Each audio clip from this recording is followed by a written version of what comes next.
Assalamualaikum warahmatullahi wabarakatuh. Jadi secara eksklusif tugas Nabi semata-mata hanya untuk menyempurnakan akhlak. Itu satu. Kemudian akhlak itu apa? Apakah kalau ketemu sama orang tua cium tangan itu namanya akhlak? Itu namanya sopan santun. Kalau lewat orang tua punten nyuwun sewu, kalau orang Jogja minta 1000 ya. Nyuwun sewu gitu. Sini Pak bilangnya apa sih Mbak? Punten ya. Permisi. Permisi gitu.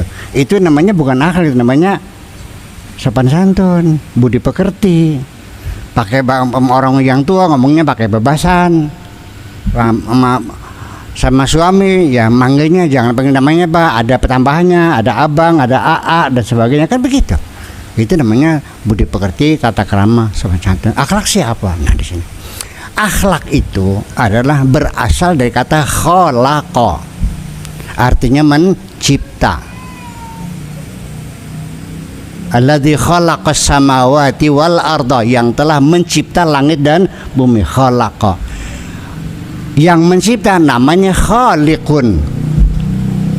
Allah itu khaliq, yang mencipta, dan kita yang dicipta namanya makhluk.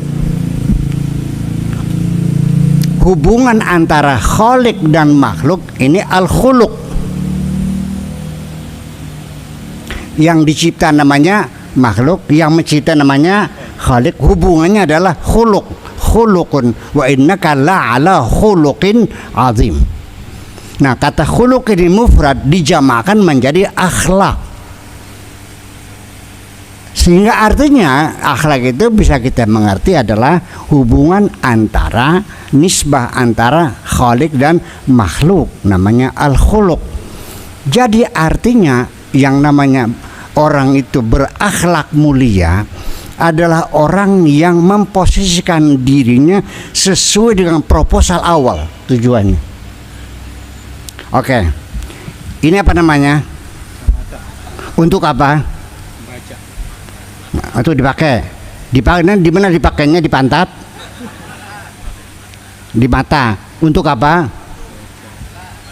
Nah, ketika kacamata dipakai untuk memberi kejelasan kepada mata kita supaya bisa membaca, ditaruh di sini dan pakai baca. Nah, ini namanya saya ini berakhlak karena menggunakan kacamata. Tapi kalau buat mukul teman gimana? Ini topi di mana taruhnya? Kepala. Kalau di kaki tidak berakhlak namanya, karena topi diciptakan bukan buat kaki tapi buat. Jadi apa saja kita menggunakan ciptaan Allah sesuai dengan tujuannya, itu berakhlak. Betul nggak? Selesai. Nah, ini persoalannya. Ini uang rakyat untuk siapa? Untuk membangun siapa? Mesejahterakan siapa? Ternyata dipakai sendiri buat keluarganya. Berakhlak nggak? Nah, itu persoalannya. Iya kan? Nah, itu. Jadi artinya bahwa termasuk ya membangun persatuan itu adalah bagian dari penting daripada akhlak mulia. Apakah kita mengatakan teman saya ini berakhlak mulia, dia tiap hari sholat berjamaah tapi tetangganya nggak makan dibiarkan sampai mati, apakah ini berakhlak? Itu persoalannya. Orang janda sebatang kara sendiri dan rumahnya mau roboh dibiarkan sampai dia mati kurban tanahnya. Nah, ini yang jadi persoalan, bahwa itu adalah bagian penting dari akhlak kita adalah kepedulian sosial, keadilan, kebersamaan, supremasi hukum dan sebagainya. Adapun ibadah itu sebagai latihan diri kita menuju pada akhlak yang mulia, itu bukan tujuan. Sholat bukan tujuan, puasa bukan tujuan, itu adalah latihan-latihan kita untuk meningkatkan potensi kita untuk bersatu dan kebersamaan. Ibu-ibu sekalian, bahwa artinya bahwa kita baru berakhlak mulia, baru kelihatan ketika kita hidup di tengah masyarakat.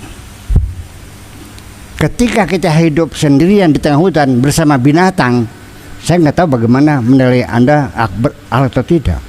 Karena standarnya, ya kan begitu. Sendirian pakai apa, cangcut aja ya, apa namanya, cangcut. Di hutan gitu. Akhirnya gimana, nggak tahu. Ya kan. Nah, ketika di tengah masyarakat ada orang mengatakan assalamualaikum, nggak dijawab, buang muka. Berakhlak nggak? Berakhlak nggak? Tapi di dalam kitab kuning yang saya baca, saya di pesantren, kalau ada orang non muslim bilang assalamualaikum tidak boleh dijawab. Itu jadi persoalan. Betul nggak? Betul nggak? Kenapa? Nah, ini yang jadi persoalan kita nih, mikir kembali apakah kita ini sudah benar atau ada yang perlu diperbaiki. Sebab saya itu sedih sekali melihat umat Islam kok jadi seperti ini. Padahal akhlak mulia adalah Allah menciptakan makhluk, ditaruh di dalam perut ibu.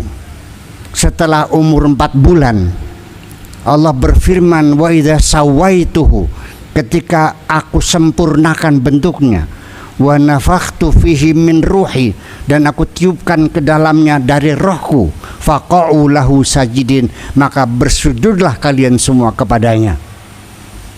Ketika janin dalam perut ibu sudah berroh manusia, ditiupkan roh dari Tuhan, kita harus menghormatinya. Betul? Betul? Janin dalam perut ibu ada agamanya enggak? Ada warga negaranya enggak? Belum ada. Baru sebagai manusia. Harus dihormati sebagai manusia. Jangan melihat warga negaranya apa, agamanya apa, warna kulitnya apa, sukunya apa, nggak ada urusan. Pokoknya manusia dihormati. Betul? Setuju nggak kira-kira? Hormati dong semuanya. Nah, itu kitab-kitab kuning seperti itu saya kasih tahu, itu adalah dikarang pada zaman umat Islam menjadi superpower dengan segala kesombongannya. Betul.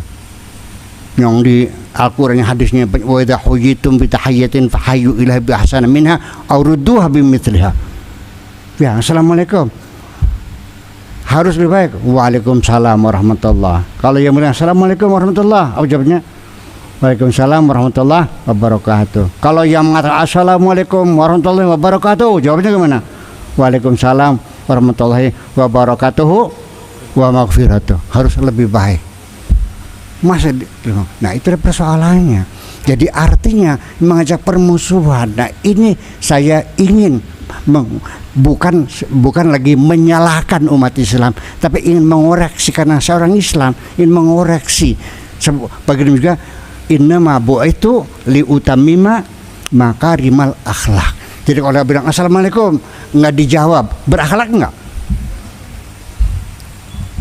Tapi non muslim, lalu urusannya apa kamu? Bapak-bapak ibu sekalian, manusia dihormati, tidak ada hubungannya dengan agamanya apa, warga negara apa, sukunya apa. Betul nggak? Semua manusia harus ditolong. Umat Islam memimpin dunia karena umat Islam menghargai manusia. Begitu umat Islam tidak menghargai manusia, habis semuanya. Mau bangkit lagi, yuk kita bangun kemanusiaan kita ini. Innama bu'itsu liutammima makarimal akhlak. Terima kasih kita.